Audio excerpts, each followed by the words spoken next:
I was 30 years old with big plans for my life, and I just felt like junk.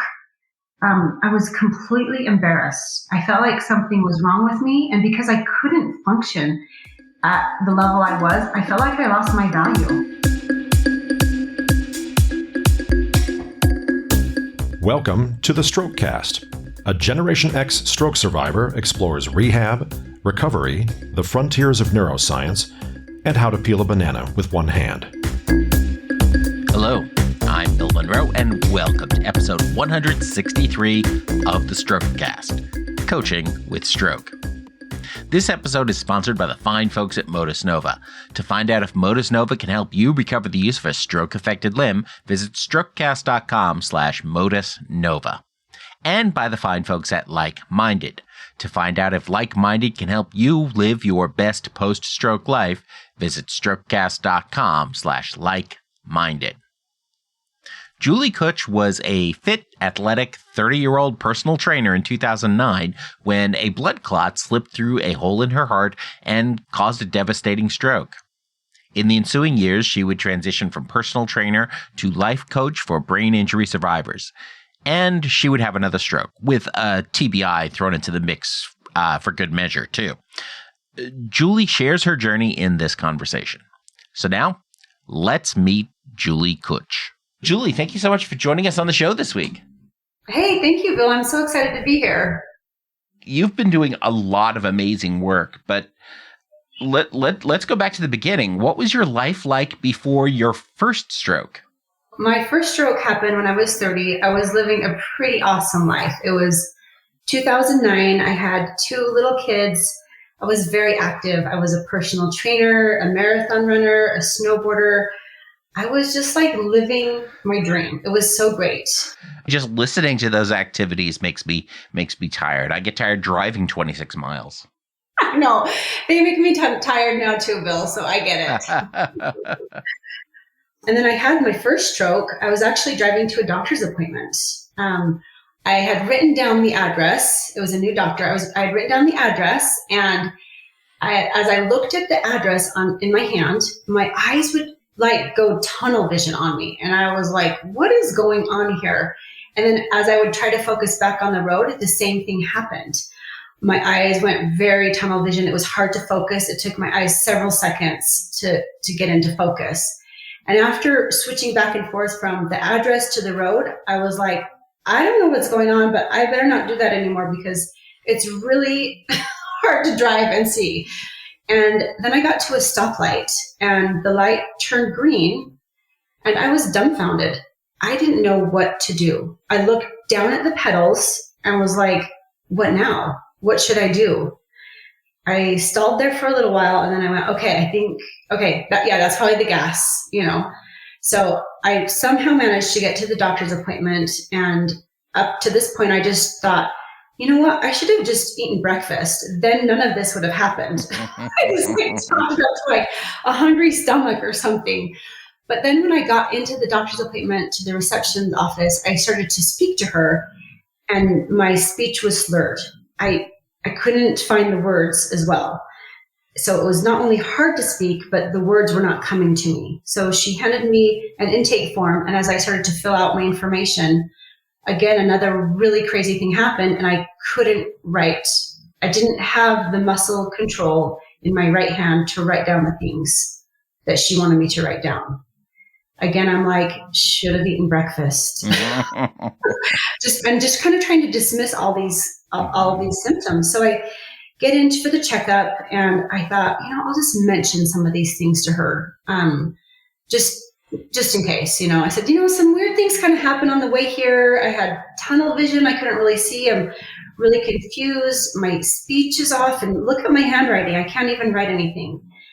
And to my dismay, she was like taking this really seriously. I was super bugged by her. She's like, listen, you can either find a ride to the hospital right now or I'm going to call an ambulance. And I was like, whoa, you are overreacting. I thought it was just like, come on, this is not a big deal. But she was very insistent. So I wasn't willing to pay for an ambulance for something that I just needed some food over, right? So I called my husband.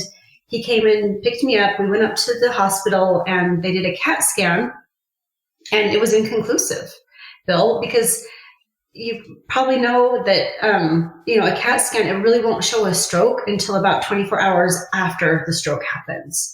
You have to really get an MRI to find out what it is. So I had no idea. I didn't know anything. I didn't know I had a stroke. So they just sent me home. Oh, geez. Yeah. So I went home and I was not myself. I was lethargic. I was moody. Everything felt so hard. I did not feel like myself at all. And I had no idea why. So, I wasn't really well enough to know how bad I was. So I found a neurologist on my own, and this was like a couple weeks later because I was just feeling awful. And I said, I think there's something wrong with my brain. And so she's like, okay. So she did a bunch of tests. She was, I think you're fine. I think you're fine. Maybe it was like a midlife crisis. I'm like, I'm 30. Yeah. So I go, no, I need more testing on my brain. I already had a CAT scan. I need more testing. And I had to really advocate for myself. I say, no, I really do need it. And she was like, are you sure? So I advocated for myself. I got myself I did a no contrast MRI. And once they did that, they went, oh my goodness, you had a major stroke. And then people started to kind of pay attention, like, oh wow, this girl, she's okay. Well, let's take care of her. So I obviously changed neurologists. Yeah. I was looking for someone that was more willing to take care of my needs. When I got the diagnosis of a stroke, I went home completely devastated and ashamed. Because you know what? I thought strokes were for old people, not for me, right? I was 30 years old with big plans for my life, and I just felt like junk. I was completely embarrassed. I felt like something was wrong with me, and because I couldn't function at the level I was, I felt like I lost my value. I really did. I hid. I withdrew. I didn't answer the phone. Most days I didn't feel like answering the phone. I was so low. And I just didn't have any resources for recovery. I just tried to put on a happy face, and I wore myself out all the time. I remember going to a niece's birthday party. It was about an hour drive from where we lived, and I showed up with my happy face on, smiling. Everyone's like, you look so good. And I'm like, yeah, I do, And the typical thing that people say after you have a stroke, you look so good. It's like, well, the storm is inside, okay? It's inside. So I talked. It was a lot of stimulation there. It was loud music, lots of lights, lots of people. And I went home and literally laid on the couch for 3 days after that and didn't know why. I didn't understand what was going on in my brain. I had no education. And the neurologists I had picked, they were the doctors were very concerned on finding out, one, why I had a stroke, and two, keeping me from having another stroke. I wasn't offered like tools and resources and what to look for and what to expect. I wasn't offered any of that stuff on this journey. So I was just kind of like blindly trying to recover myself, not knowing why. I remember another time, my cute kids, they were so darling. They were in the bathtub. They were being loud, splashing water, screaming, laughing, yelling, all the things. And I was, again, laying on the couch where I spent most of my time during that first stroke. And this noise, Bill, the irritation that it created inside of me, I was so angry. I went in there and I just screamed at these innocent little kids. I just yelled at them, like, stop being so loud. You're being so bad, and just screamed at them. I didn't know that my source for aggravation had nothing to do with them. I felt horrible. And events like that only put me in a deeper pit of shame. I just felt horrible. And I was so low. I remember just laying on the couch again, looking into the kitchen, going, okay, I'm going to just get up. I'm going to make my family some spaghetti. Okay, Julie, you can do this. Boil some water, put some noodles in, drain them, put some sauce over the noodles and some cheese. You got this. And that was so overwhelming to me. I just laid there and cried. I couldn't do it. I couldn't do it. My functioning was so low. I felt like I was in a deep abyss of misery. I just didn't know what was wrong with me. I was trying to claw my way up out of this abyss, but there was like no rope. There was no one to help me out, no one to give me a hand. I wasn't well enough to know how unwell I was. Well, you're requiring your brain to make these assessments about how well you are, and your brain is the part that's damaged. Right. I'm depending on my brain to help me out, and my brain is damaged. It can't help me. And I was totally ashamed.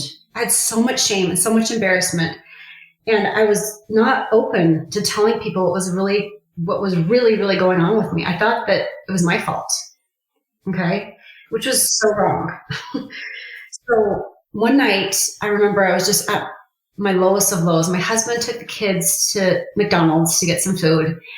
And I had thought for a bit, like, maybe I have some depression. But that was really hard for me to think that, because I was such a go-getter. Like, depression were for other people, not for me. Like, definitely not something for me. And I thought, maybe I do. So I got like all my courage up and opened up the laptop and looked up the signs of depression. And I was shocked and horrified to see that I had 9 of the 10 signs of depression. It was, I don't want to like underemphasize how hard this was for me, being someone who had a stigma about antidepressants, people with depression as well. Right. Mm-hmm. So that just put me into more defeat and more shame. I was losing my identity. That's not who I was. I didn't know stroke survivors have depression. I didn't know they were moody. I didn't know that they were overly stimulated. They needed extra sleep. No one told me about any of these symptoms. So when I went to my doctor and said, hey, I think I might have depression, she goes, yeah, that's normal. 50% of stroke patients have depression. Mm-hmm. I was like, why didn't you tell me that months ago? So it was shocking. I still consider myself really broken. I took antidepressants and anti-anxiety meds. I was very embarrassed about that. My whole focus, though, was trying to get back to my old self. So I blindly, started to try to do things. Like, I started training people again as a personal trainer. And I would go to work and I would come back and I would get in bed and lay in the fetal position and cry. And my husband's like, what's the matter? I'm like, I don't know. I don't know what's the matter. At that point, I didn't know what anxiety attacks are. I didn't know what, panic attacks were. I just was blindly trying to be an old version of myself in my new brain.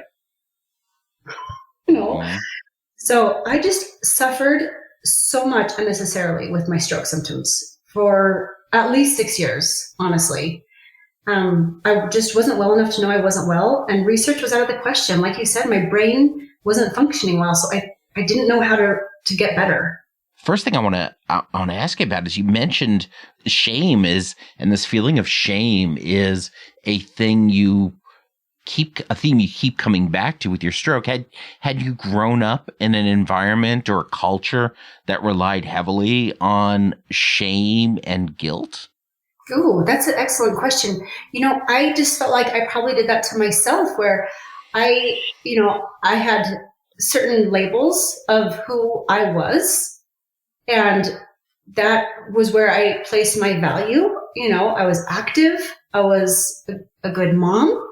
I was a great wife. I loved my kids. I loved my family. And so when all those things were taken away, I was just like, who am I anymore? And shame is just like Brene Brown says, it's like, there's something wrong with me. And so not having any of the knowledge of what a stroke entails, I had no options. I had no options to think, there's nothing wrong with me. This is normal. This is what recovery looks like. So I thought I was doing it wrong, Bill. Mm-hmm. And the neurologist wasn't terribly helpful with that. And I got to say, a lot of the neurologists that are out there are absolutely brilliant and amazing at what they do. But what they do is what you said. They treat the acute stroke when it happens. They try to figure out why it happened, and they try to prevent it from happening. But neurologists are not specialists in rehab and getting beyond that acute care of a stroke. I mean, that's the specialist. That's the role of a good physiatrist. And so many people who've had strokes haven't even heard of that field.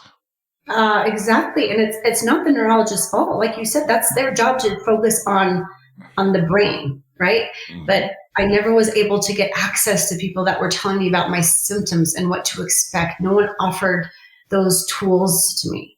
You know, I always tell people, make sure you find a good physiatrist, a good rehab specialist who specializes in neuro and who can help you through these things and help make the right referrals and be the one who can say, hey, maybe you should talk to a neuropsych. Maybe you should talk to a different physical therapist or all of those things, because they have that experience.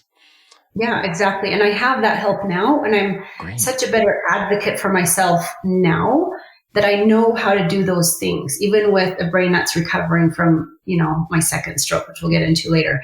But Absolutely. Now I know better. But at that point, I didn't know. And it's nobody's fault. They all just did their best with what they had. Exactly. And I think with the growth of social media over the last 10 years, too, that has brought a lot more awareness and a lot more resources available to survivors through connecting with other survivors, too. Oh, absolutely. I think one of the other things that, I hear this come up a few times, the whole question of, as your stroke was happening, a stroke doesn't all happen in one moment where all the damage is done. It's a progressive thing as the brain cells continue to die off. And I think you saw that with your tunnel vision, then the confusion around the pedals, then losing the ability to write and all of that. It was just continuing to build on itself. Yeah. And even after that, there was more symptoms that come. So it's really important to note, like, just because you had a stroke yesterday, it doesn't mean that all of the symptoms are completely there. It takes the brain some time to figure out what happened and what went on, and being patient with yourself and just knowing, like, okay, I'm just looking for more symptoms, and really, I thought something had gone terribly wrong, right? Like I needed to eat some breakfast, and the brain and really something had gone terribly wrong. No, I know something really had gone wrong, but I didn't know that for weeks, maybe even a month later. I didn't know that. This is what we talk about stroke awareness. When we talk about be fast, you're in that doctor's office, you're in that hospital, you're easily ticking off at least 3 of the be fast signs of having a stroke. And they're like, nah, I don't think so. Yeah, you just need to get home. Yeah. I don't know if it was my age. I was 30, thin. I don't know if that was it, but their job when you're in the emergency room is to look for, the images and see what's there. And since there's nothing there, what more could they do for me? And in other respects, you're very lucky that you made it to that doctor's office. So, because I hear a number of survivors who tell stories about driving because, and people who haven't been through the experience may think, how could you possibly go ahead and make the decision to drive? Well, it's because your major decision-making thing is severely damaged. But when you're at that traffic light, you're also showing all the signs of DUI or being intoxicated. There's a very good chance that if a police officer had stopped you, you would not have gone to the doctor's office. You would have gone to jail. Oh, I am sure that there was some angels helping me figure out how to get to that doctor's office, because it was a new place, right? I didn't know how to get there. And I was showing all the signs of a DUI. I was showing all the signs of someone who was not okay being behind the wheel, which I wasn't. It was not okay for me to be behind the wheel, but I didn't know what I didn't know.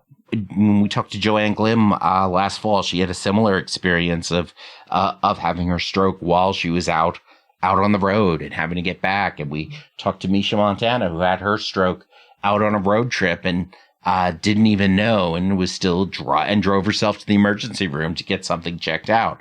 And And it happens because we're not in a position to make those decisions.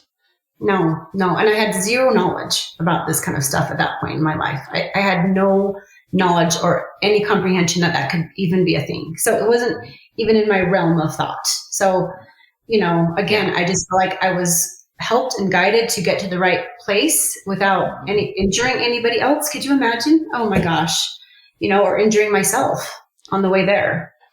So as you're going through this, they find this major stroke on the MRI. And did they figure out what caused it?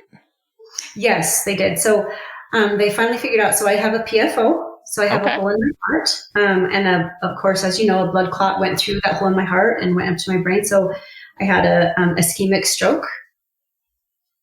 And my second stroke, which was just in January of this year, January 20th, again, a blood clot creeped through that PFO, that hole in my heart, and went up to my brain. And again, another ischemic stroke. So 2. Wow. Mm-hmm. So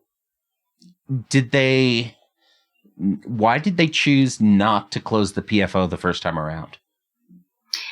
At the time, it wasn't as, in 2009, it wasn't as well done, I guess, as it is now. There was I had a friend that also had a stroke and she got her PFO closed and she had a lot of migraines from it and debilitating migraines. And we just felt like, ooh, maybe just not yet, And so the doctor said, yeah, that's fine. This is probably just a fluke. Just stay on a baby aspirin, and you should be just fine. Most likely, you're healthy. You should be fine. Not to worry about it. So I didn't get it closed. Did you end up going through any rehab once they figured out this was a stroke, or did they look at it as just like, yep, this is a stroke. It was probably a fluke. So good luck with that. I never had any rehab. I remember asking a doctor one time, like, hey, is there someone I can talk to maybe teach me how to write again, have some tools? And I got nothing. I got no help. So no, I didn't do one lick of therapy at all during that first stroke. This is very unfortunate. That would have been very helpful. So how did then your second stroke experience compare to your first? Oh yeah, complete contrast. So this year, so 2022, I was actually at a client's home, one of my clients. I got into her house and I was feeling very kind of off and a little bit confused. Again, blurry, vision. And I thought, oh, am I having a bad headache this time? It wasn't like no breakfast. This time it was like, am I having a headache? And I was trying to act normal, just seeing if whatever was going on would go away. And I was working really, really hard to understand what she was saying and trying to be my normal Julie Kuch self. And then as I was talking to her, I got the most massive headache right between my eyebrows. It was very painful. And right then I knew in my heart that I was having another stroke. I knew it. So I was embarrassed though, right? I'm supposed to be helping her with her brain injury. I'm having a stroke at her house. So I'm a little bit embarrassed about this. But I say, hey, listen, I am not feeling good. And she goes, yeah, you're not acting normal at all. Oh, okay. I said, I think I need to get to the emergency room. She goes, yeah, you do. And you're not driving. Mm-hmm. And I was well enough to know, like, yeah, she's right. She's right. But so I went into my car and sat there and I called my husband. And her home is right in front of Walmart. Okay. And I call him, he answers. I said, hey, I think I'm having a stroke or something. He says, what? Wait, what? Okay, tell me where you are. I'm coming to get you right now. I said, I'm at my client's house. She lives by a store where you buy things. You walk in and you purchase the things from the store. And he said, do you know what the store is called? I said, no. I mean, come on, it's Walmart, right? We all know that. And so he goes, okay, I'm going to figure out how to get there. So she helped him, figure out how to get to her house. I got to the emergency room and they put up a picture of a cactus and they said, hey, what's this? And I said, I don't know. I have no idea what that is. And the funny thing, Bill, is I thought it was hilarious. Like, I don't know if it was a coping mechanism, but I was laughing the whole time. Like, I don't know what that is. It's so funny. And they put up a simple sentence like, the cat ran. They said, can you read this? And I, again, like, laughing so hard. And no, I couldn't read a simple sentence. I remember trying to spell out, okay, THEO, the, right? So I can do that, but any picture, they put up several pictures. Again, no idea what they were of. And they said, okay, we're going to do an MRI. And I said, okay, you can do an MRI, but I had a stroke. I know that for sure. And it's not going to show up on the MRI. They were going to do a CAT scan, a CT scan. And I said, you can do a CT scan, but I promise you it's not going to show up. You've got to do an MRI. And they said, okay, like you know what you're talking about, right? So they did a CT scan and there's nothing showing up there. And I said, listen, I promise you it's a stroke and you've got to do an MRI. And so they did the MRI and they went, oh yeah, you just had a stroke. And so this time I wasn't devastated. This time my coping mechanism was laughing and everything was really funny. So, but Bill, I was ready for recovery from the get-go. They transferred me to a hospital that could better serve my stroke. And as I was in the ambulance laying down there, the EMT was hooking me up, hooking my arm up to my blood pressure and my heart up and making sure I was being monitored really well. And I said, hey, listen, I want you to know that I am the perfect person to have a stroke. I said, listen, there's nobody better than me. I'm a life coach for people with brain injuries, recovering from brain injuries. I've had a stroke and I've had a concussion, and I am the perfect person to have the stroke. There's honestly absolutely no one better than me to be going through this. He's like, okay, ma'am, sure. But I was in like complete acceptance mode. There was no denial. There was no shame at all. When I got out of the hospital, I started to, get on my Instagram and make videos and tell people about my recovery and what's challenging and what's going well and what I'm struggling with.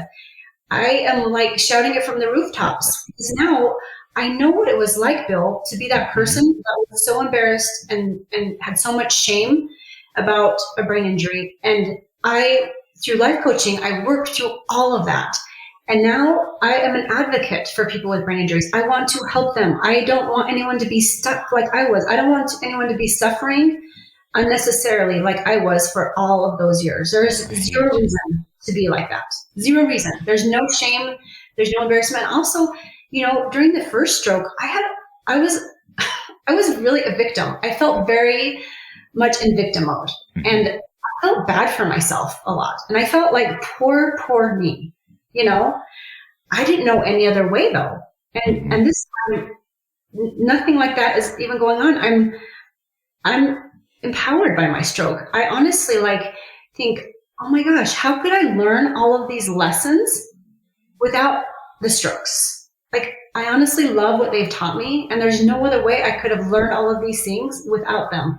So now I feel more gratitude and more love for them than shame and embarrassment, because I know how much they taught me, how much they give to my life, and the empathy and the love I feel for this community and for everybody going through this has increased immeasurably by having the second stroke. I didn't want it. Sure. I didn't want it. I wasn't hoping for it. I wasn't planning on it. But it has created such a drive in me to help people that are suffering. I was going to say, I don't think I've ever heard anybody talk about their second stroke in quite the way of being like, yes, I got a do-over on the stroke. I know. But that's really what it is. It's like, it is my second chance to do it right. But yeah, and that's really what it is. I now, I have full acceptance of this stroke. I rest when I need to. Because of that, I do. I rest when I need to. I push through occupational therapy when it's hard or when I don't want to. I take my vitamins. I take any medications I'm on. Mm-hmm. And it's teaching me so much because I'm able to accept it, because I'm able to run with recovery. I run with it. It's like, oh, today I have a headache. Okay, cancel this, cancel this, cancel this. Let's rest. Right. Let's go for it. Let's get better. Let's not make this drag on any longer than it needs to. Right. So they got you got to the hospital and you got appropriate care a lot faster this time. Were they able to treat this stroke with TPA or thrombectomy or any of those things? Yeah, it's funny, Bill, because I always thought I would do that, right? I go, okay, if I ever have another stroke or if anybody does, that's what I will recommend to them. And they said, listen, the type of stroke that you had and the downfall of taking TPA, it's not going to serve you. There's more risk than gain from doing this. And it seems like you're going to have a good recovery. So we would not recommend. I was against it. I was like, no, I need to do it. I need to take it. And they said, no, it's not going to be the best thing for your recovery, And so they really convinced me not to do it. They said it wouldn't benefit me like it would other stroke patients. So I didn't do it. Okay. Interesting. Huh? Yeah, it's, well, of course, TPA, when we think about it, whether it's going to be effective depends on so many of the details about the clot itself, how big it is, how long it is. A longer, skinnier clot is going to respond less well to TPA. And TPA doesn't just attack a clot. It attacks all of the blood in your system, and is designed to bust up clots, which is why there can be a lot of risk if there's not going to be any benefit from it, because it puts you at risk for easily bleeding for something else. Yeah. Yeah. And that was their worry. And they just said, it's really not worth it for you. You're going to recover well. And we're afraid of the downside of taking it. So it was really shocking to me because I had planned on that. And also, right when you have a stroke, at least for me, I was very set on certain things. And that was one thing I knew I would do. So it was really challenging, but the doctor really didn't recommend it. And my husband was like, yeah, it sounds like the best thing for us to not do it. And I'm glad I'm recovering really well. Good. I'm on blood thinners and my recovery is going extremely well. Great. So was this a right side stroke? Yes. And that's one of those experiences I hear a lot about as well. My experience, my stroke was right side, right hemisphere as well. And as we're rolling into the ER, I'm instantly just thinking in a lot more logically and progressing things. And I'm not really feeling the fear or anything like that. And I think when we talk about, that's, a lot of people, their right side of their brain is the more emotional, more imaginative portion. The left side is the more logical. And when one side goes down, the other side just asserts itself more. So, like say you had a very strict plan in place and you knew what to do. Besides just modeling good behavior for your client, suddenly you've got the left side of your brain, the more logical side is able to assert itself even more. It's the exact opposite of the experience that Jill Bolte Taylor talked about in her stroke, in her book, My Stroke of Insight. And I think that becomes really fascinating in how we respond in that context based on where the stroke was. Yeah, it does. And I noticed my first stroke was in the left hemisphere and the second one was in the right. And so, similar symptoms and different symptoms all at the same time. The brain needs energy. I make energy choices every day. My brain needs so much energy to recover in any kind of stroke that we're having, right? Those neurons want to reconnect. The brain's trying its best to do it. And if I choose to do other things with my energy, I don't feel like I'm giving my brain the energy it demands, that it needs, right? And so I really try to work hard on any type of recovery, right? The brain needs all of that extra help that I'm able to give it. Right. So now as we're recording this, we're about 4 months after that second stroke. Yes. So what was your rehab experience like for the second stroke then? Amazing. So amazing. I have very good help. I am getting help at a very good hospital. And, I am advocating better for myself though, but also I feel like the level of knowledge and care has increased over these last 13 years. And I see all the doctors. Even when I left when I left the hospital, they had a list they had already made appointments for me, for neurologists, for all the doctors, for cardiologists. They'd already made all the appointments for me.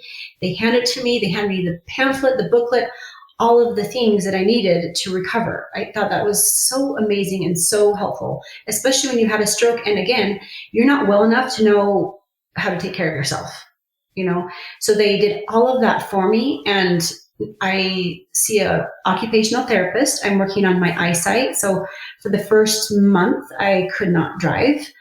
I saw okay, but when I turned my eyes to the left, they would twitter a bunch and I wasn't able to focus. And so, and at first it was dark. So when I looked to the left, it was just black. So my eyes quickly got better, but the strength that they needed to drive and to do harder things like that was not there. So I've been working very hard on that and getting my eyes back to a place where I feel safe driving. So I drive now, but there's days when I feel like, I don't feel comfortable driving. I don't think it's a good driving day for me. So I have 5 kids now, so I am busy. Mm-hmm. So on those days, I find someone else to help me. So I make sure that I've been given the knowledge, and, I don't have any embarrassment about it. I ask people for my help. I say, I need help. I don't feel comfortable driving. Could you drive my kid to cheerleading? I've gotten so much help, and I cannot tell you how amazing my therapists are to help me. I've also done speech therapy, and that's gone really well. The tips and the tricks and all of the tools I've been given, it is like worth their weight in gold. I love it. It is so amazing. Well, that's fantastic to have that such a much better experience. And I think the vision, your vision is one of those things where we often hear about survivors who have trouble with vision because the brain is just not processing the signals. But the other thing that happens sounds like with what you're experiencing, in that we're used to the idea of that your hand or your foot might not work or your fingers might be super twitchy. But our eyes are all controlled by muscles too that pull them in one direction or another. And those muscles can go offline just as much as the muscles controlling the fingers can. Oh yeah, absolutely. And it really depends on where your stroke hits in your brain and what's affected. Another thing that I've really noticed is my moods are low. And you have to think, well, gosh, when the brain is working so hard to repair itself, it doesn't have the energy or capacity to create all those happy hormones that create your mood levels high. Right. So again, this time I'm on an antidepressant, but not out of embarrassment or shame. It's out of love for myself, out of embracing my recovery. Listen, if I don't feel well enough to get out of bed and do my recovery, how much longer is it going to take me to recover from this stroke? Mm-hmm. If I need to artificially take some pills so that I have all those happy hormones and chemicals in my body to get me moving, I will do it. I am dedicated to recovery. And sometimes it's I know it's humbling, but at the same time, you have to outweigh which one's more important, right? You have to kind of swallow your pride sometime and go, okay, this is just temporary. I just need some help. And I'm also glad for that this time around that I'm not embarrassed. I don't have any shame about it. It's a great help. I'm so grateful that technology is able to give us the help we need with these things. Absolutely. Whether it's going to be a cane, a walker, or an SSRI, it's all tools to help you become better and live your best life. And not using those tools can result in a lot more injuries and a lot more damage down the road. Yes, exactly. So do you have a favorite memory from your rehab experience so far? Oh, that's a great question. Yeah, I would say, to be able to get my pass to drive again, I had to take several hard tests, and I had a friend come with me, and it was so fun to to feel like I could pass all the tests. The doctor had a big screen up, like a big iPad, but it was huge. And I had to push certain buttons. And then I had to, when a light was flashing, I had to push that light and then push the button. Like it was very hard to do, but I passed it. I took pictures and videos of me doing the test. I had my friend do it. And I was so proud of myself because I had worked so hard on being able to drive again. I'd worked so hard showing up, getting rides to the doctor's office. It's like 30 minutes away. So it's not a small feat to figure out how to do that when your brain isn't functioning well anyways. I worked hard to do that. And when she goes, okay, you're safe to drive, I went, oh, and I'm so glad I didn't drive before then. I'm so glad I listened to the doctors and didn't do anything foolish. So I was just so proud of myself. It was just such a good feeling of accomplishment, though. It was so great. That's fantastic. And it's so important to celebrate those victories. So I want to talk more about being a life coach and get into that in just a moment here. But first, you mentioned it, and I don't want to gloss it over. You've also got a TBI in the mix. I mean, you're one more battered brain. What's up with that? Come on. I know, my brain, the poor thing. I was snowboarding. It was right before COVID. It was January 2020, and I was snowboarding with my son and a bunch of his friends. And we were in a terrain park where, people do tricks and things like that, where there's hills that you can jump off of.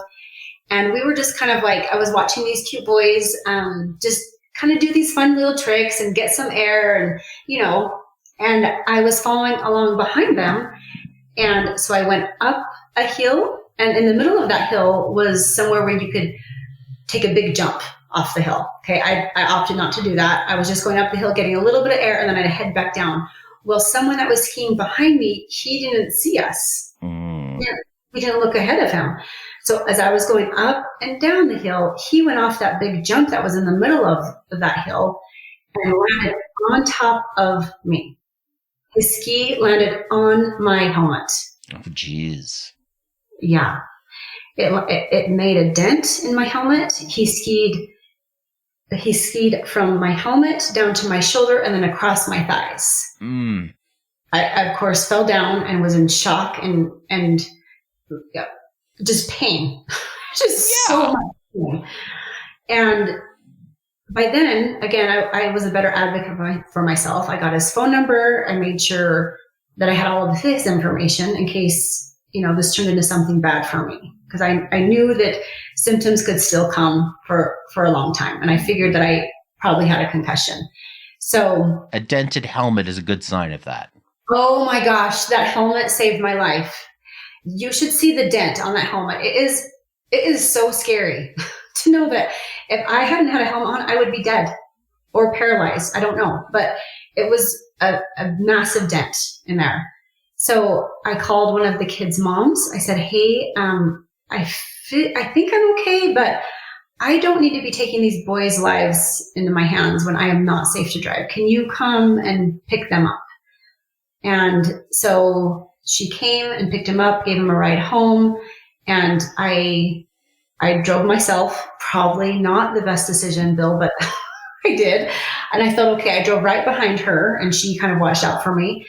I got home, and then I said, let's go to the doctor's office. And so I did get diagnosed with a concussion, and again, learned how to recover from a different type of brain injury, right? An external brain injury. Well, and that's really interesting for a couple of reasons. One of the things is that my understanding is that actually from stories I've learned listening to the Neuro Nerds and another popular stroke and brain injury podcast where Lauren Manzano talks about her concussion story. And one of the things that happens is they can't physically diagnose a concussion unless they have previous brain scans to compare it to. And in your case, they did have previous brain scans to compare to. Right. And even if they didn't, it was very easy to tell that I was having a concussion. It was very easy. So how did your concussion experience compare to your stroke experience? Oh, I love that question. It is really crazy how similar they are. When the brain needs energy to repair itself, it needs energy. And so the symptoms were very similar, right? Being overstimulated is the same for me. Lots of lights, screens, all of those things. So recovery, honestly, it doesn't look that different for me, at least. It didn't. It took me months to recover from that. It wasn't a major concussion. So it was a minor concussion somehow, amazingly, miraculously, and very, very similar. And as we know, like every stroke is different. Every brain injury is different. Depending on where the blood clot or whatever happens to your brain, as it hits your brain, it's really going to depend on what part of your body is affected, right? What neurotransmitters get unplugged from each other. So recovery is very similar. I had all the tools I needed at that point, and I used those tools to recover from my concussion as well. You've also built then this experience up as a life coach. What exactly is a life coach? That's a great question. A life coach is going to help you with your current problems. The difference between like a life coach and a therapist or a psychologist is, well, one, I don't give out meds, right? And if somebody is suicidal, that's above my pay grade as well. So those are two things that I don't handle that I would give to a trained therapist. So, but as far as a life coach goes, I help with current, past, and future problems. I help create a better life. I use a lot of the same principles as a therapist would do. So, if you, I like to use this example, like if you can get out of bed and go to work, but you just hate your job so much and you hate the people there, you need a good life coach. Okay. But if you can't get out of bed in the morning because you're so depressed, you probably need a good therapist. So it sounds like a life coach is able to deal with more tactical life issues versus deeper or more strategic challenges. If someone's in a deep, deep depression, I'm not your girl. Right. But if someone is like me and I have depression right now, I have a life coach. She helps me with all of those things. So if it's clinically like, borderline hospitalized, those types of things, or you need medication, that is not what I do. But I work with the brain. I work with rewiring the brain. I work with creating new synapses in the brain so that you have better results in your life. I work with forgiving people in your past, forgiving yourself of your past. I work with goals in your future. So it's not that different. So how did you get into this field?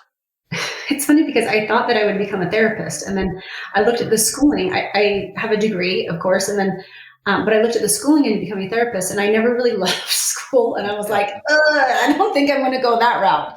That's a lot. And so, but I knew I wanted to help people. I knew I wanted to do something like this. I was a case manager for people with mental disabilities before I had kids. I really liked helping them.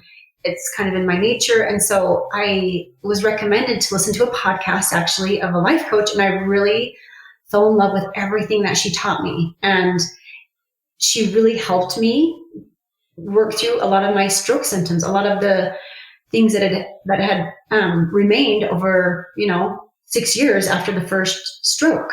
So a lot of the shame, a lot of the embarrassment, a lot of the hiding, things like that, a lot of the anxiety that I felt.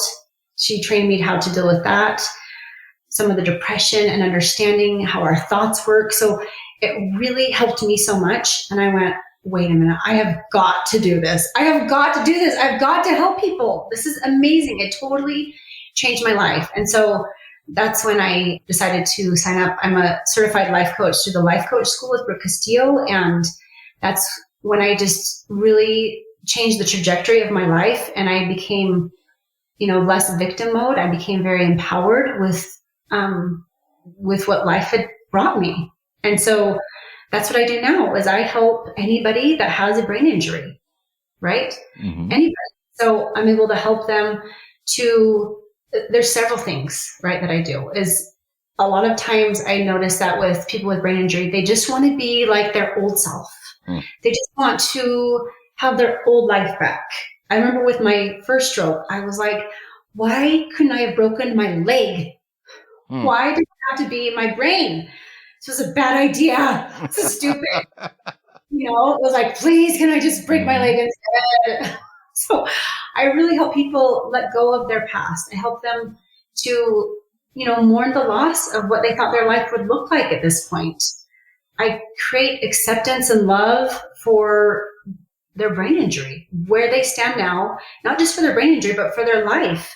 I help them create better results with their rehab, right? If you're going to rehab, that you are stuck in shame and victim mode and you hate your life and you're depressed, like, how much progress do you think you can make? It's really hard to make progress unless you're 100% in on getting better. If you're not 100% in on yourself and getting better, then it's really, really hard to do that. So I help them with that. I help them create plans and make them, and I work with their minds and change their thoughts, help them change their thoughts to more productive thoughts. I dig deep into what current thoughts they have about their life and their brain injury and their recovery and all those things so that we can get out all of the things that aren't helpful. We do a deep dive into all those things. And then I really help them look at their future and go, okay, so, it doesn't look like you thought it might look like, but what can it look like? What do we have to look forward to? What do we have to live for? And I help them with all that. I also help with anxiety, right? I help them deal with that, which is a big deal. Our brains are using so much energy to recover. So a lot of the things we feel like a deficit around. Right. And not only are they using all that energy to recover, our brains literally have millions, hundreds of millions fewer neurons to try and do everything they were doing beforehand anyway.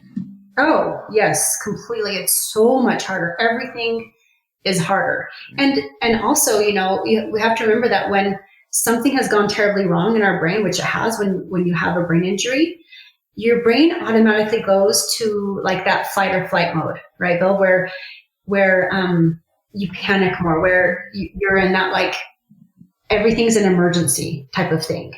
And so when we're constantly in that fight or flight mode, then it's really hard for us to repair and recover. I liked a couple of episodes ago, you talked about recovery is kind of like when they clear the roads of all traffic so they can repair the roads, right? Mm-hmm. Like, all the cars, please get off of this road. It needs massive repairs. And I love that so much. It resonated so deeply with me because that's what we need. We need to get all of the noise, all of, that voice in your head telling you like, something's gone terribly wrong. You're not the same. Your relationships are struggling, right? All of those, all of that off so that we can repair our brain so that we give it time to recover. And so I help out a lot with all of those things because the brain is in fight or flight mode so much. We got to calm it down. We got to get it back to the prefrontal cortex. That's the logical part of our brain, the brain that helps us think long-term, what's best for us long-term. So I really help people train their brain to do that. Absolutely. Sleep is legitimate work, and they can't do major repairs on the Enterprise while it's still under red alert. It is major work. I take my very seriously, Bill. Yeah. And I love it because then I do imagine when I lay down, I really do imagine that like, okay, I'm getting all the cars off of the road and I'm giving it time to repair itself. And what a gift sleep is. Absolutely. So can you talk a little bit about the organization that certifies you as a life coach? And what does that mean to be certified? Yeah, there's a lot of organizations that will certify you as a life coach. I would highly recommend any life coach that is certified through the Life Coach School because it is very intensive. It's very thorough. It's mathematical, right? We have systems in place to help our clients get better. So it's an intensive, it was a 9-month course for me, and it's intensive and it's hard work, and you dig deep into your own crap and you have to work really hard and figure out how to coach people so that I can coach people from a clean place. I love all of my clients, and that's part of the tools that I have to help them get better, right? I have no judgments about any of my clients. I have no opinions. I know as a coach how to help them best. There's a lot of life coach schools out there, and I'm sure there's lots of amazing ones, and maybe there aren't some amazing ones. So as you pick a life coach, you want to make sure that they're legitimate. Most life coaches, you'll kind of set up a consultation with them, and you'll have an opportunity to talk with them and get to know them and see how they can actually help you. So you want to just make sure that you feel good about that you feel like they can really help you get better. So I love the life coach school. I attribute it to helping me so much in my recovery and in my parenting and in my relationships so much. So I am so grateful that I chose to certify through that. And I have other certifications as well that help me a lot with, help my clients and myself a lot with meditation, with grounding, with creating better habits in your life. So I have a couple of certifications. When you start meeting with your clients, what are you doing with them? How do you actually help them get through these issues?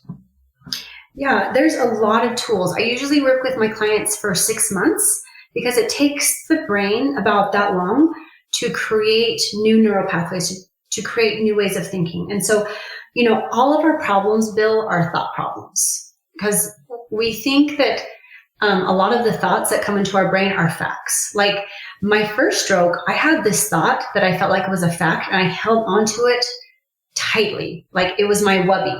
Like I could never let go of it. And the thought was, if I don't have my help, I don't have anything. I believe that to be a fact. I mean, can you imagine how disempowering that would feel to think that all the time?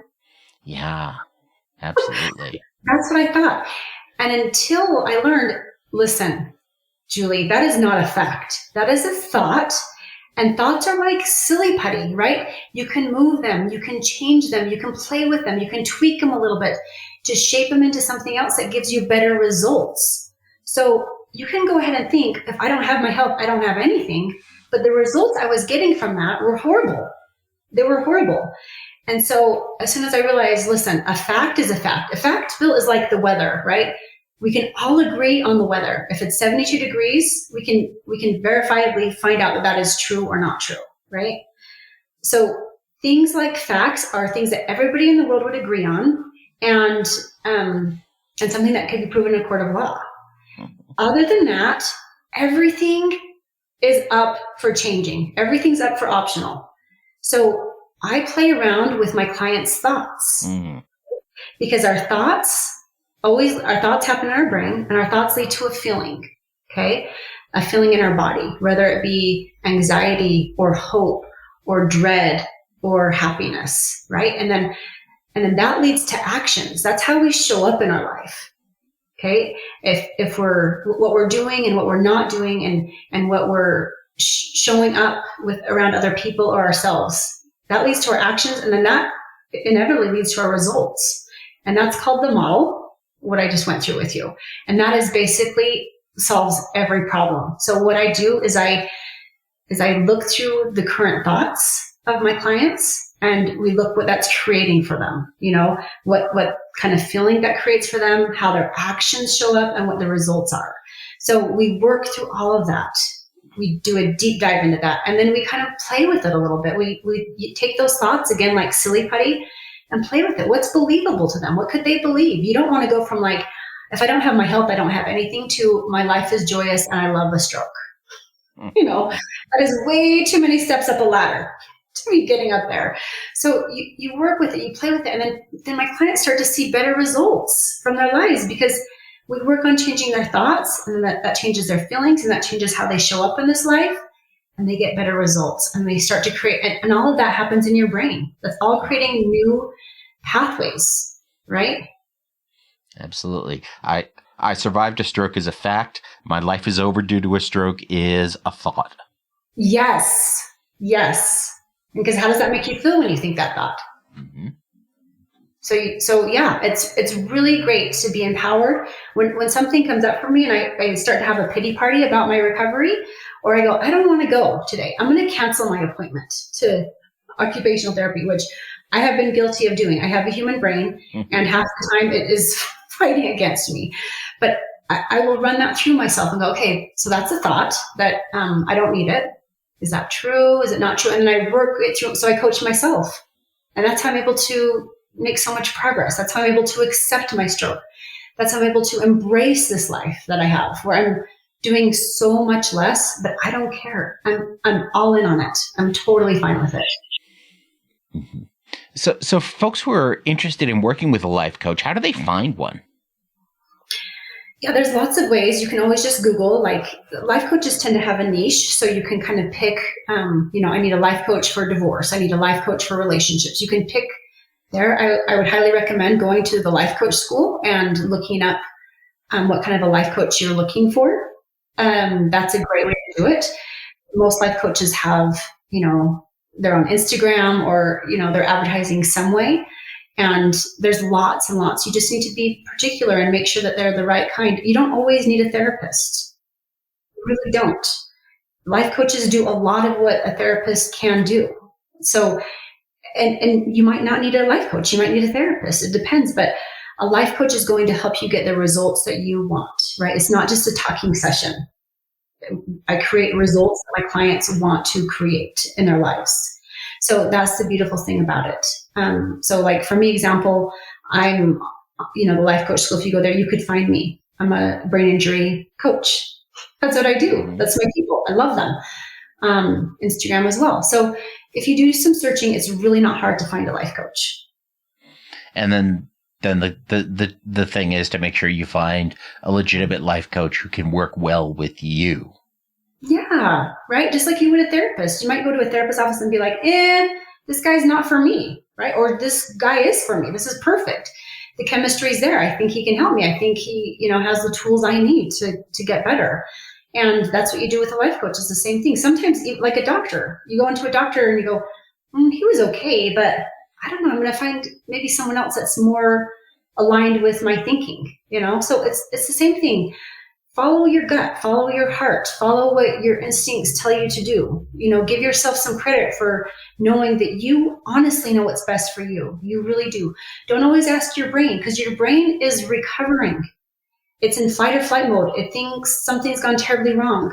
So trust your gut, trust your heart to know that you know the best providers, whether it's a therapist, whether it's a life coach, whether it's a certain type of doctor or a different one. So you just have to follow your gut a lot on those things. And that brings us to our hack of the week. And this week, Julie shares 3 tools from her life coaching work. But first, let's talk about sponsor Modus Nova. Modus Nova helps brain injury survivors recover the use of an affected limb with the power of neuroplasticity and repetition. And video games. The Modus Hand is an air-powered, AI-controlled robotic exoskeleton. It helps you move your hand to complete actions in video games you play on the included touchscreen monitor. Recovering an affected hand or foot requires thousands of hours of repetitive motion. The Modus Hand and Modus Foot help you do just that without getting bored. To find out if Modus Nova can help you recover the use of a stroke-affected limb, visit strokecast.com/Modus Nova. Use promo code STROKECAST for 10% off your first month. And now back to our hack of the week. The first tool I want to talk about is mourning the life that would have been. This is a really important thing for us to do as we're recovering from a stroke, is look at what would have happened had the stroke not been there, right? So when I was and this is years of practice of this. So I'm giving you this as an example, but don't think that like I had this all down years ago. So when None of this happens overnight. That's right, Bill. So when I was in the hospital this January, they came in and said, hey, it looks like it's going to be about a 3, 4, 5 month recovery around there. Hopefully, right? And they say those things, but you never really know. So, but I just looked at this time frame. I went, okay, what did I have planned during this next 5 months? Okay, well, snowboarding. I have a snowboarding pass. That I said, can I go snowboarding? They said, absolutely not. You're definitely not snowboarding. So I went, okay. I was going to say, it's pretty amazing you were still planning to go snowboarding after the TBI. I know. I am a hard cookie to break. Like, I get my mind set on something, and I'm like, what? I can't do that anymore. So snowboarding was out of the question. I'd also signed up for a half marathon. I was like, I know from experience, I'm not going to have enough energy for that, for training and doing that. That's absolutely out of the question. I had also signed up for a new life coaching course that I was really excited about doing. And so I looked at all those things and went, it is time to mourn the loss of those things, because I am not going to do any of them. And I'm not going to use any of my brain injury to fret and be mad and live in, live disconnected from what reality is. And so just like when someone passes away, Bill, that's what I want your listeners to do, is when you have a stroke, you can look to the past or to the future as to what you thought your life would have been like and what it really is actually like. So I looked to the future and went, okay, I'm not going to be doing those things. I'm going to mourn the loss of those things that I cared deeply about, that I was really looking forward to doing. And when someone dies, that's what we do. We talk about the person, we might journal, we mourn them, right? We go to their burial, and that's what I did. In my mind, I imagined myself digging a hole and putting my snowboard in there, and my snowboard boots and my running shoes, right? And this extra life coaching course I was going to take. And I buried all of them, and I put some flowers on top, all in my mind, right? But I have to go through that process. So I mourn the loss. It is gone. It's gone. There's no more coming back from the dead. So I mourn the loss of what I thought once was going to be. There's no more snowboarding for me, right? I didn't do it. And because I was able to mourn the loss of those things, I don't have any regrets. I don't go, oh, I wish I was snowboarding and have a pity party for myself. I'm like, no, I buried that. It died. And do you know what I wish I was doing? Is recovering from this stroke. Yes, that's what I wish I was doing, and I'm doing it. Another tool, we talked about this briefly, is the gift of rest, right? I loved what you said about that. I was at my speech therapist last week, and I talked about energy choices, and she goes, can I use that wording? I really like that. Can I say energy choices? I said, yes, of course you can. So energy choices is really important, right? As I plan out my day, I think, okay, this event is going to take energy away from me. This event is going to give me energy, right? So I have to monitor my symptoms, and I need to make energy choices. So I don't have the energy to go play bunco with my friends. Okay, I don't have that energy right now. I'd like to. I think it'd be super fun, but there's lots of talking. There's lots of you roll. I don't know if you know this game, but you roll the dice, and it's a fast moving game. You roll the dice again and again and again, and count the numbers up. And that's not an energy choice I can make right now, because that takes so much energy from my brain. So that's a really great tool that I've learned this stroke, is every day is energy choices. My daughter had a cheerleading competition. It was literally a week after my stroke. And I didn't want to miss it, Bill. I really wanted to go. And so I knew that it would take a lot of energy away from me. So, but I signed up for it anyways. So it was about an hour drive. I put a blanket over my head, because the energy it took for my brain to see shadow and light, like you don't notice it when you're not recovering from a brain injury. But and you were not driving this time. No. I was definitely not driving. My husband was driving me. But just for my eyes to understand, like all of the stimulation coming from shadows, from light coming in through trees onto my eyes, it was too much. So I drove I didn't drive. I was in a passenger, and I had a blanket over my head the entire time. Okay. And then when I got to the cheer competitions, I don't know if you've been to these little teenage competitions, but they are intense. Lights, music, people, all the things that are horrible for recovery. But I knew this was a choice I wanted to make. So I went in, I put some noise cancellation earbuds in my ear. I had some sunglasses on my face. I'm sure I looked like a Lulu person, crazy, but I didn't care. I wanted to be there. And I wanted to recover the best I could. So I stayed just for her competition. Then I left, and that wiped me out. I slept the whole way home, and we pulled into the garage, and I stayed in the car and slept for another 3 hours. So that's an energy choice I chose to make, though. I was all in on that. And those energy choices, that's one of those things. I know a lot of survivors who do that, who walk around wearing headphones and sunglasses just to control some of the overstimulation. And when we're talking about energy choices too, other folks have heard me talk about spoon theory in the past and referencing that out of the chronic illness community. And that's really, it's another way of looking at, spoon theory is another way of looking at those energy consumptions. Yes, I love that. I've heard that as well. And I do love that. Like, how many spoons, right, do you have? Exactly. Yeah. And the last tip I want to offer you is, our brains, they naturally want us just to survive, to get by, to exist. They want what's easy, what's efficient for us. And like we said, like during recovery, our brain is very much in that fight or flight mode. I want what I want and I want it now. It's a little bit like a toddler. Right? A toddler is just like, I want what I want and I want it now. And I will scream and I will fight until I get it. So I notice my brain's like, I don't want to work on my occupational therapy. I'm just going to look on Instagram. Or I'm going to, eat some food. Junk food, right? Like, that's easier. That's so much easier to do. Or I'm just going to watch a movie on Netflix. That's easier. That's what our brains do. It's like, what?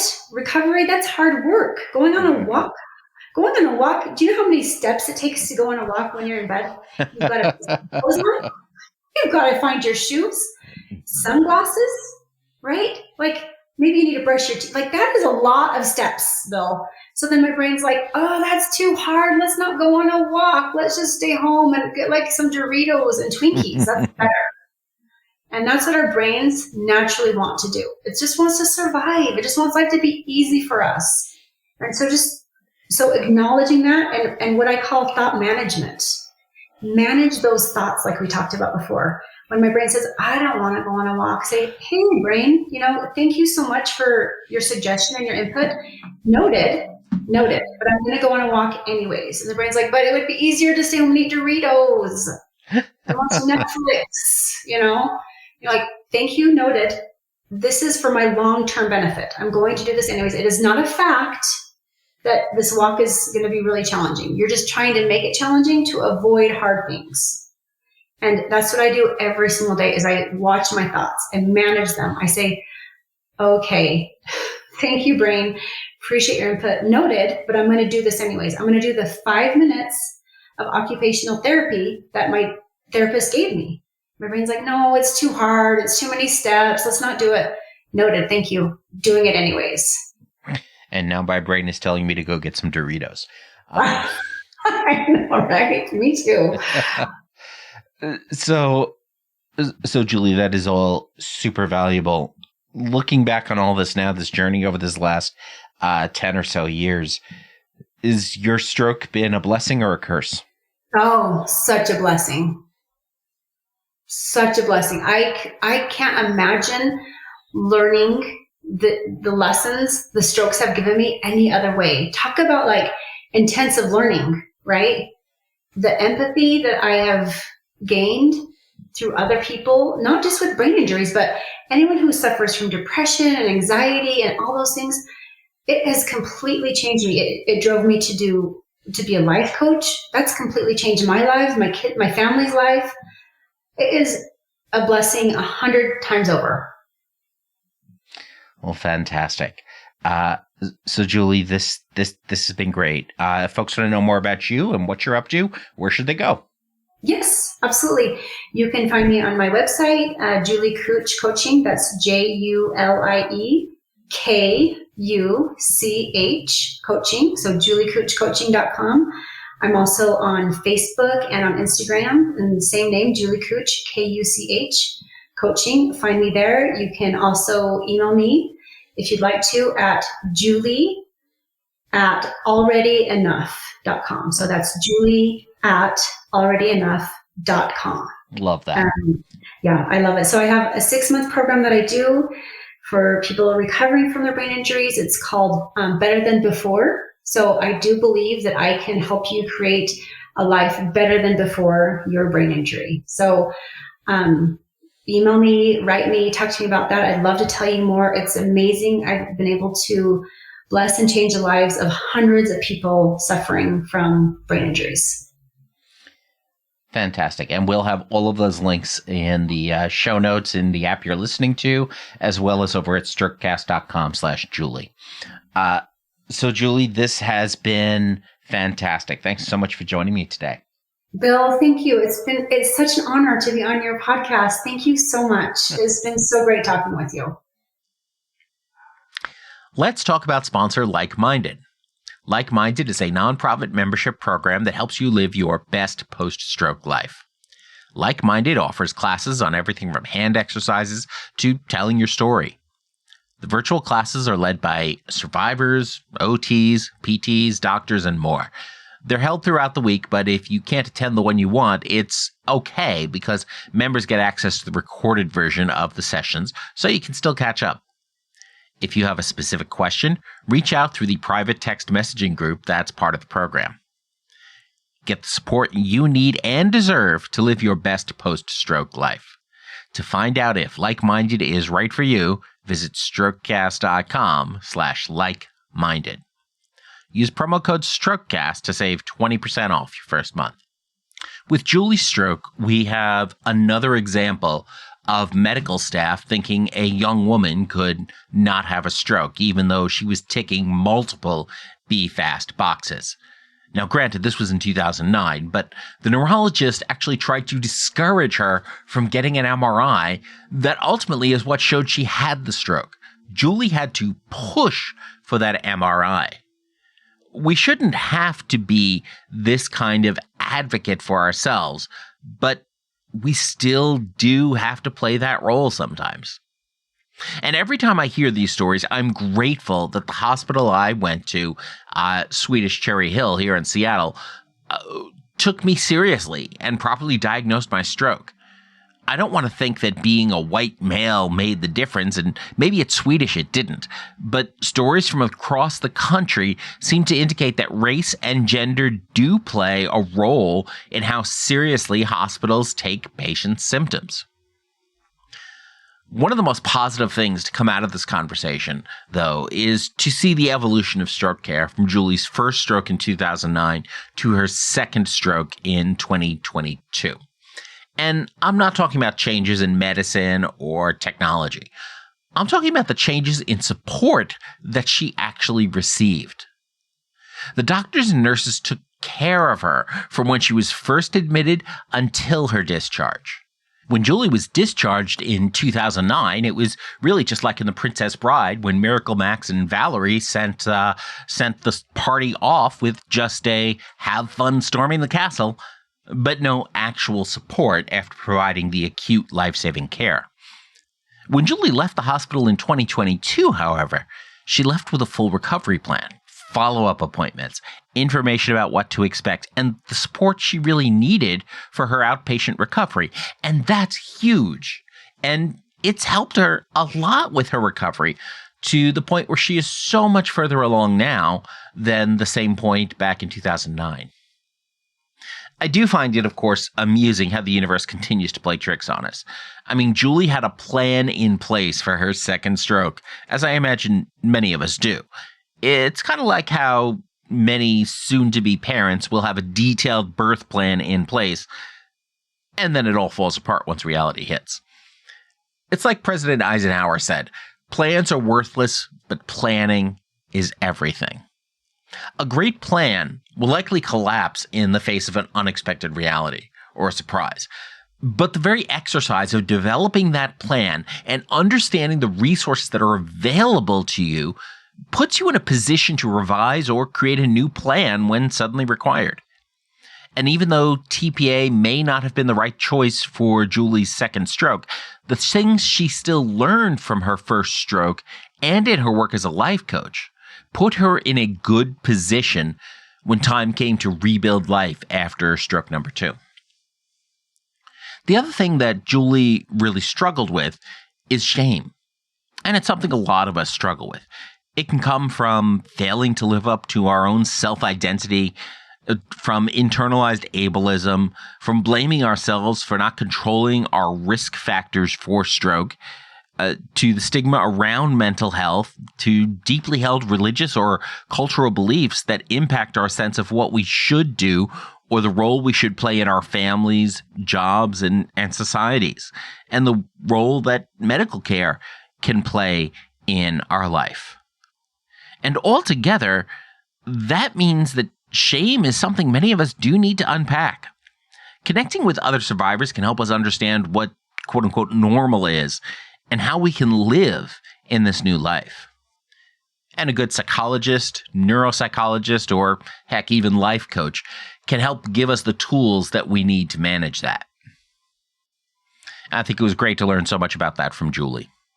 I do also want to take a moment here and ask that everyone extend their prayers, good wishes, positive vibes, whatever other feel-good energy you draw from a higher power or the universe or whatever, to share with previous guest Julia Fox Garrison, who survived a massive hemorrhagic stroke many years ago.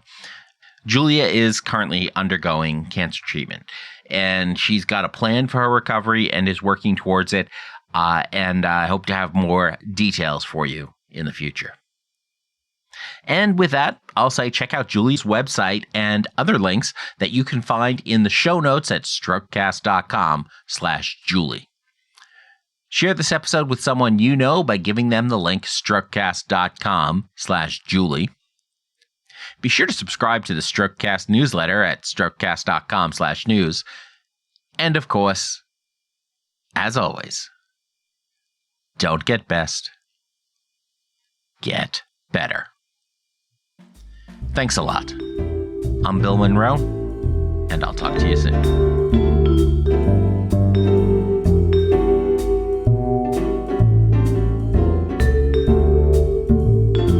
The Strokecast, Bill Monroe, and Bill's guests provide general information and entertainment, not medical advice. Please do not make any changes to your treatment plan or the execution of your treatment plan without first consulting your personal doctor or medical team. The Strokecast is a proud production of the Currently Speaking Podcast Network.